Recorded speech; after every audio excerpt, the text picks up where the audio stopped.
Comment ça va? Pas bien. Ouais, je vais super bien en fait. J'ai juste quelques questions. Vas-y.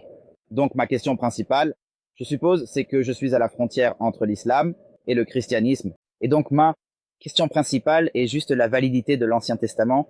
Donc j'ai trouvé que selon mes recherches, le meilleur, je suppose, argument pour la validité de l'Ancien Testament serait les manuscrits de la mer morte. Mais l'argument principal, par exemple, c'est que la Bible et le Coran ne peuvent pas être vrais en même temps.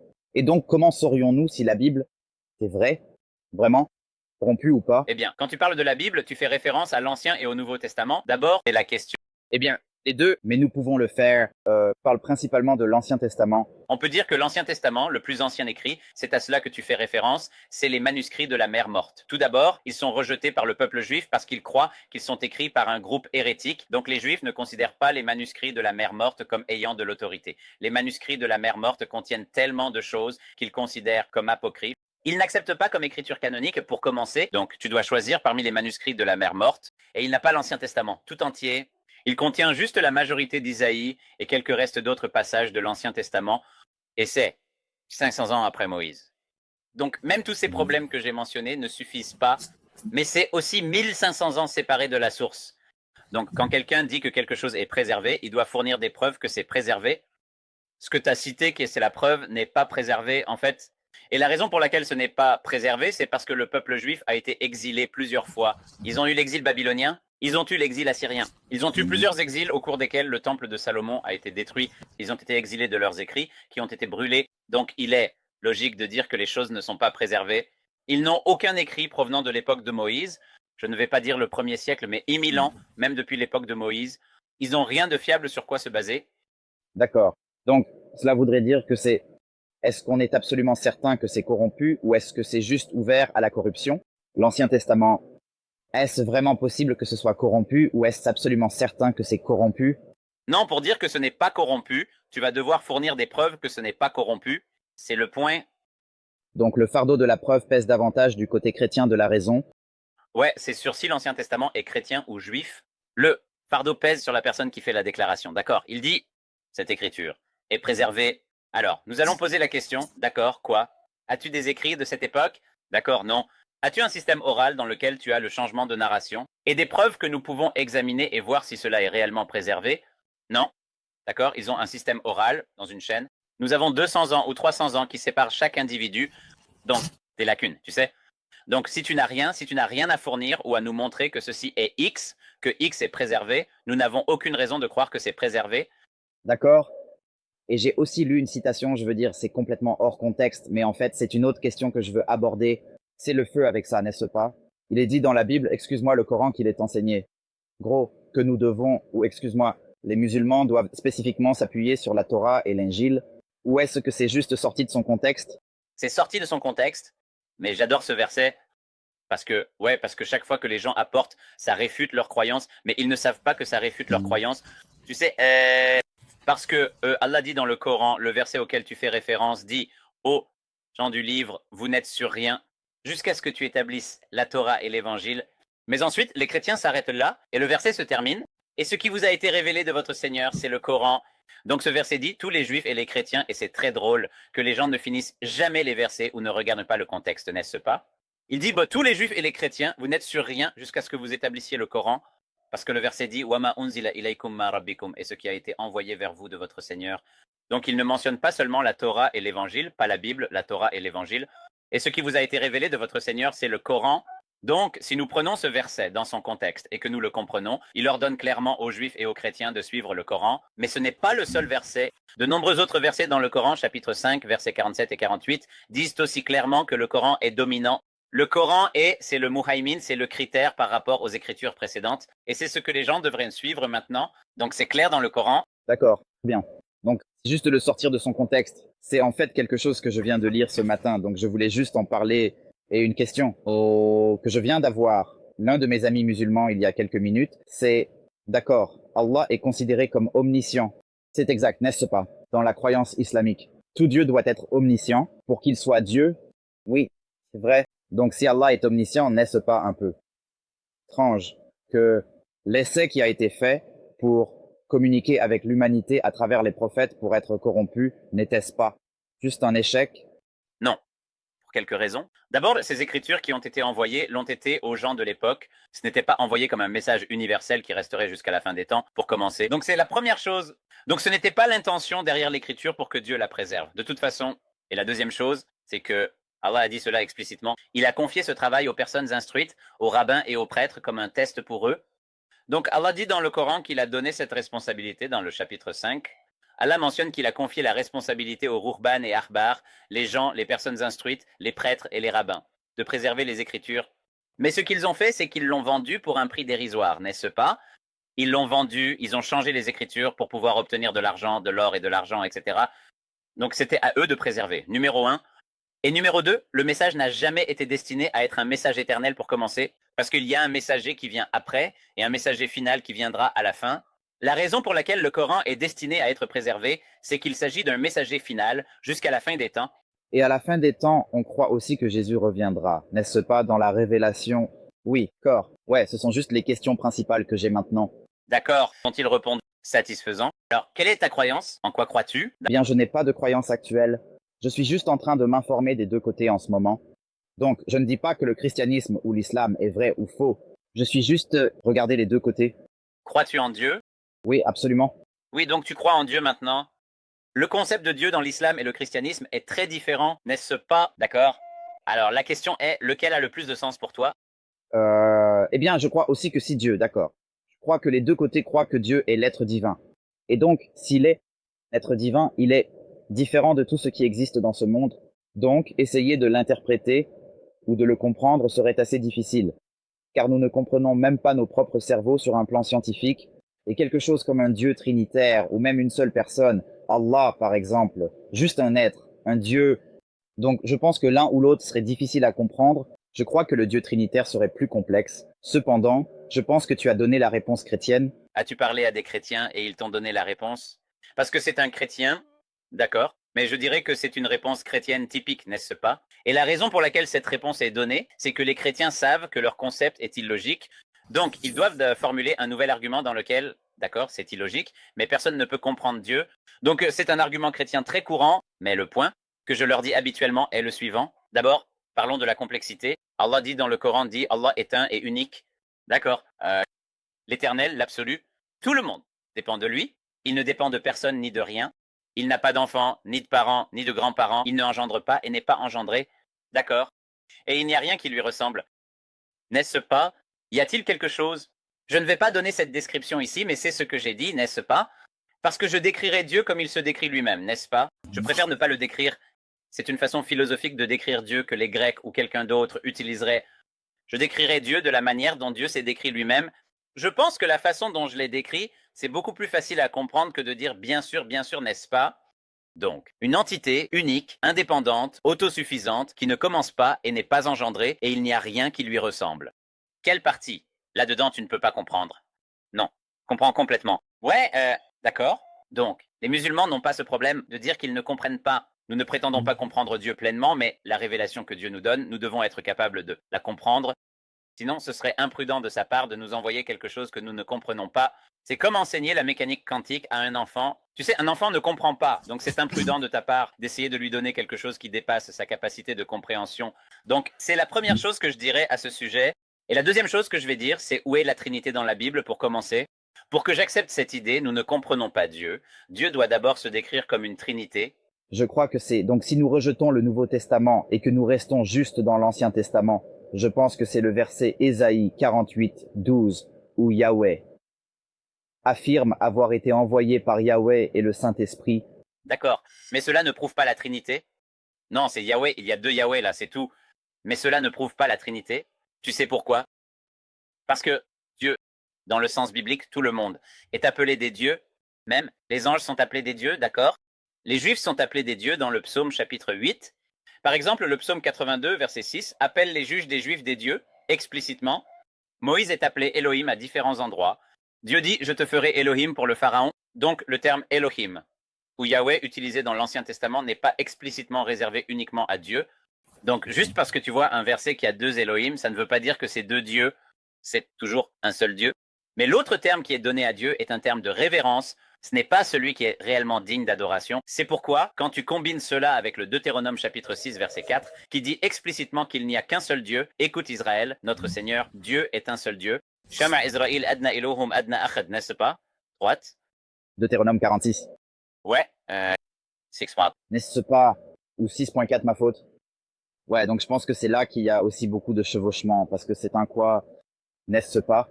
Donc c'est un seul Dieu, et c'est ce en quoi on croit dans le christianisme. Non, mais je veux te stopper, Kyle. Désolé, je m'excuse de t'avoir interrompu, mais je ne veux pas que tu me donnes ta propre compréhension. Où est-ce que c'est dans les Écritures ce que tu essaies de me dire en ce moment? C'est en fait un, mais ce un et trois. Tout ce que tu dis en ce moment n'existe pas dans la Bible, et c'est mon argument. C'est où est-ce que ça dit ça? C'est qu'il y en a trois, mais ce ne sont pas trois. Ils sont en fait un, et ils ne le sont pas. Des êtres, mais ce sont en fait des personnes dans un seul être. Tout ça, c'est de la philosophie. Ça vient des Grecs. Rien de tout ça n'est présent dans les Écritures. D'accord. Donc si on part de ça, on peut aussi regarder l'hébreu. Si tu regardes l'hébreu, je crois que ce n'est pas, il ne fait pas référence à lui-même. Il y a un seul Dieu dans Deutéronome 6.4. Il y a un seul Seigneur. Mais la façon dont c'est dit, c'est qu'il est notre Seigneur. Notre Seigneur est un. Donc quand il se réfère d'abord, notre Seigneur en hébreu, ça montre notre Seigneur. Et puis c'est pluriel, pas pluriel, à cause du mot son, mais pluriel. Et je crois que ce n'est pas Elohim, ou Yahweh Elohim, ou quelque chose dans ce genre. Et quand vous regardez d'autres traductions, cela montre que tout ce qui est en hébreu et qui se termine par nu est pluriel, donc nos iniquités se termineraient par nu, nos péchés seraient un nu, tout comme cela le serait dans d'autres traductions hébraïques. Donc de la manière dont notre Seigneur est un, après que je ne parle pas hébreu. Regarde, à la fin, c'est pour le pluriel. D'accord. C'est ce que, en essence, tu essaies de dire. Simplement, je vais te dire qu'il y a plusieurs problèmes avec ça. Le premier problème est, laissez-moi pour les besoins de l'argument, même si c'est incorrect, laissez-moi pour les besoins de l'argument. Acceptez que juste parce qu'un mot est utilisé pour le pluriel, cela ne signifie pas qu'il est réellement utilisé pour le pluriel, parce qu'en hébreu, il y a quelque chose qui s'appelle le pluriel majestueux, où l'on utilise le pluriel pour une entité singulière, et vous pouvez le savoir grâce au verbe, et je vais donner un exemple maintenant. Mais avant cela, je veux dire, acceptons que c'est en fait pluriel. Le pluriel peut être 100 millions, 300 millions, 400 millions. Pourquoi dois-je dire ça? Le pluriel est en fait Dieu, le Père, Dieu, le Fils, Dieu, le Saint-Esprit. Et le pluriel signifie plus d'un. Ce n'est pas un. Donc, tu essaies de prétendre que ce n'est pas vraiment pluriel, mais que c'est un pluriel dans une unité. Donc, le fait que tu trouves un terme qui utilise le pluriel ne soutient pas ton argument. En fait, tout ce que cela montre, c'est le polythéisme. Ça montre juste plusieurs divinités et tu ne connais pas la limite ou le nombre de ces divinités. Donc, cela ne prouve pas la Trinité. C'est ce que les chrétiens ne comprennent pas parfois, c'est qu'ils regardent, d'accord? Pluriel, donc la Trinité? Non, non, non, tu introduis la Trinité dans ce pluriel. Les Écritures elles-mêmes. En le regardant isolément, cela ne dit pas que ce pluriel est en fait trois en un. Encore une fois, et aussi j'ai dit, le pluriel est utilisé comme singulier, tout comme, par exemple, j'ai mentionné Elohim est un mot pluriel, mais il est utilisé pour Moïse, qui est une seule personne. Ou si tu regardes le début de la Genèse, ça dit Bereshit, donc au commencement, Bara Elohim, ça Hashema et Vataaretz, Dieu a créé les cieux et l'air. Le mot bara, là, est le verbe créer, et il est au singulier. Donc en hébreu, tu as des verbes qui peuvent être au singulier et au pluriel. Le verbe là est au singulier pour indiquer qu'Elohim ici est un et n'est pas plus d'un. Même si le mot Elohim est au pluriel, c'est un pluriel de majesté, de respect. Tout comme le nous royal en anglais, quand la reine dit nous ferons ceci, nous ferons cela, etc. Donc ce serait la réponse. À ce que tu viens de dire, Eh bien, j'ai encore beaucoup de recherches à faire, mon gars. Mais merci pour la réponse, mec. Je l'apprécie. Donc, je vais faire mes devoirs là-dessus. d'accord, mais nous sommes d'accord sur une chose. Tu es d'accord que le concept de tawhid, le monothéisme, est clair dans l'islam, a un sens absolu et n'a aucun problème. Lui t'est donné. Oui, oui, c'est simple et ça a du sens. Un sens parfait. Je pense que c'est même parfait dans sa description. Ce n'est pas juste simple, mais il n'y a rien de semblable à Dieu. Dieu ne donne pas naissance et n'est pas Dieu. C'est indépendant, autosuffisant et unique, pas plus d'un. Donc ce n'est pas juste, c'est simple et complexe en même temps. D'accord? Et tu es d'accord avec moi? D'accord. Le concept du christianisme, jusqu'à présent, tu n'as pas pu le démontrer à partir des Écritures. Tu serais d'accord avec moi, l'idée de la Trinité. Et j'aimerais, j'ai plusieurs vidéos sur ma chaîne, tu peux voir où je défie les prédicateurs chrétiens de me montrer la Trinité. Je ne sais pas ce que j'ai pu faire parce que ce n'est pas là. Donc je te recommande de faire des recherches. Mais quand tu fais tes recherches, essaie de trouver le verset qui dit qu'il y a trois en un et qu'il y a trois personnes en un être. Parce que c'est ça la Trinité dans l'Ancien Testament. Nulle part. N'est pas dans le Nouveau Testament. John, non, non, ce n'est même pas dans le Nouveau Testament. Et c'est ça le drôle, si tu vas dans le Nouveau Testament, ce n'est pas là. Je crois que c'est dans Jean. Je ne me souviens pas du chapitre exact. C'était comme le mot, le Père et l'Esprit, et les trois sont un. Oui, c'est excellent. Ce que tu cites, c'est la première épître de Jean, chapitre 5, verset 7. Oui, D'accord? Ce que tu viens de citer est une fabrication. Cette fabrication que tu as citée, elle n'existe que dans la version King James. Ouvre la NIV, la RSV, n'importe quelle autre version. Tu iras dans les notes de bas de page et tu verras qu'il y a trois qui témoignent. L'eau, l'esprit et quelque chose d'autre. D'accord. Donc tu trouveras un verset complètement différent. Et ensuite, quand tu vas dans la note de bas de page, ça te dira ça. Ce verset, les beaux trois qui rendent témoignage dans le ciel, le Père, le Fils et l'Esprit. Et ces trois sont un. Tu verras, ça dit dans les notes de bas de page que c'est une interpolation qui n'existe pas jusqu'au 15e siècle. Donc au 15e siècle, quelqu'un a ajouté cela comme note de bas de page. Et ensuite, ça a été intégré dans la version King James. Ouvre n'importe quelle autre RSV. Regarde-les toutes. Ouvre la première épître de Jean 5, 7. Et c'est la preuve que la Bible est corrompue. Donc je suis content que tu aies mentionné ce verset parce que c'est une preuve. Il y a certaines Bibles qui auront des versets qui diront quelque chose. Et d'autres Bibles auront des choses complètement différentes. Et la version King James était la norme, standardisée et suivie par des millions de personnes pendant de nombreuses années. Ouais, et je crois qu'il y a Matthieu, je veux dire, chapitre 26, je crois que c'est Jésus. Ouais, la grande commission à laquelle tu fais référence, je me souviens, c'est le livre de Matthieu, j'en suis certain. Je me souviens exactement de quel chapitre il dit de bénir ceux au nom du Père, du Fils et du Saint-Esprit. Ouais, allez, et baptisez au nom du Père, du Fils et du Saint-Esprit. Ouais. D'accord? C'est un autre verset qui est très problématique. D'abord, je dirais que ça ne montre pas la Trinité parce que ça mentionne trois entités distinctes. Si je dis baptisé au nom de Kyle, Muhammad et John, est-ce que ça nous rend unis? Donc ce verset ne montre pas la Trinité, numéro un. Deuxièmement, ce verset est également considéré comme une fabrication par certains chercheurs. Pourquoi? Parce qu'ils disent que si tu regardes les disciples, nous avons des exemples où ils baptisent, mais aucun de ces disciples n'a baptisé au nom du Père, du Fils et du Saint-Esprit. Ils n'ont baptisé qu'au nom de Jésus. Et si Jésus leur a appris à faire ça, alors ils écouteraient Jésus et ils baptiseraient au nom du Père, du Fils et du Saint-Esprit. Mais ils ne l'ont pas fait. Aucun des disciples. Je dis aucun des disciples après Jésus. Est-ce que ce commandement d'aller et de baptiser au nom du Père, du Fils et du Saint-Esprit a été respecté? Non, qu'un d'eux ne l'a fait. Sais-tu? Parce que nous avons des récits à leur sujet dans les Actes des Apôtres. Par exemple, nous avons des récits de ce qu'ils faisaient et nous avons des récits de Pierre et d'autres disciples. Ils baptisent au nom de Jésus. Vous ne verrez que leur cas. C'est enregistré quand ils baptisent, mais il n'y a aucun cas où vous trouverez quelqu'un qui baptise au nom du Père, du Fils et du Saint-Esprit. Mais encore une fois, j'ai dit, même si ce verset n'était pas un problème, il ne montre pas la Trinité parce qu'il mentionne simplement trois entités distinctes. Et je pense qu'il y a un verset de plus que j'espère que vous pouvez établir. Je veux dire que c'est le livre des Actes. Pardon, je ne me souviens pas des chapitres ou des versets exacts. Je crois que Thomas vient vers Jésus et il dit « Jésus Seigneur, mon Dieu, sauve mon esprit ». Ouais, de la même manière que c'est cité dans le psaume 8, verset 4. Vas-y, non? Oh mon Seigneur, oh mon Dieu, c'est ce verset, n'est-ce pas? Je peux y répondre, mais beaucoup de gens n'aiment pas cette réponse. Mais moi, je pense que c'est une réponse très plausible, n'est-ce pas? Si tu ouvres le livre et que tu lis oh mon Seigneur, oh mon Dieu, tu verras un point d'exclamation dans l'utilisation de la Bible. D'accord. Et c'était après que Thomas ait rencontré Jésus, après la supposée crucifixion. Donc il pensait qu'il était mort. Donc si je voyais quelqu'un que je pensais être mort et que je disais oh mon Seigneur, oh mon Dieu par choc, et il y a un point d'exclamation là parce que je suis choqué, je l'appelle oh Seigneur Dieu, c'est le numéro 1. Numéro 2, même si je ne veux pas prendre l'interprétation qu'il était choqué et qu'il disait oh mon Seigneur, oh j'ai le lien avec Dieu, pas avec Jésus. D'accord. Même si je ne veux pas reprendre cette interprétation, appeler quelqu'un Seigneur et Dieu ne suffit pas pour qu'il soit Dieu, parce que j'ai démontré à plusieurs endroits dans la Bible où d'autres entités sont appelées Dieu.